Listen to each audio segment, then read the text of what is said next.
their pre-calculus series, which was seen as, fake math because you're supposed to be taking calculus at UC, they let undergraduates run the sections.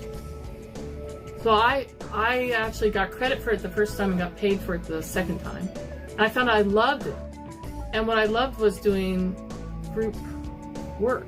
I loved watching people interact with each other and then growing, watching them feel confident about their ability to do things. Humboldt requires a lot of group work, but without much accountability. And what we know the literature says, that cooperative learning, when it's well implemented, we see, the meta-studies show that we see 1.5 standard deviations of improvement. But the key words there were well implemented, which means you have to have an individual accountability.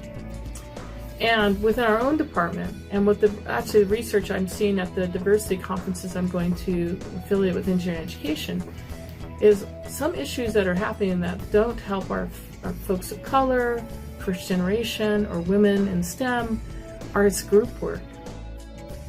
And so really, taking on that mantle of how are we going to help people act like professionals? So really, and our department's looking really hard at that. How do you need to develop professional skills? If you're going to get a job in California, you're going to be working with people who aren't like you.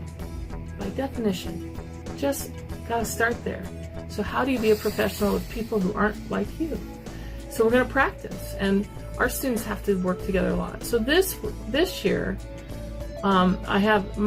because I asked them to do so much work outside of class for the flipped classroom, I don't require them to write me up lab reports, which they have to do in all these other classes. But they have to finish the lab assignment, and I usually have a list of things. You better know all the answers to these questions before you leave the room. But now I have a ticket out lab. And the ticket out lab is a short, it's from Cross and Angela. It's a short reflection on how did your team work today. And it's what did you contribute? What did they contribute? What did you learn that you wouldn't have learned? And also just asking them. And I said, I'm not sure I'm going to stay with these questions for the whole semester, but I know just asking you to think about this is going to change your behavior.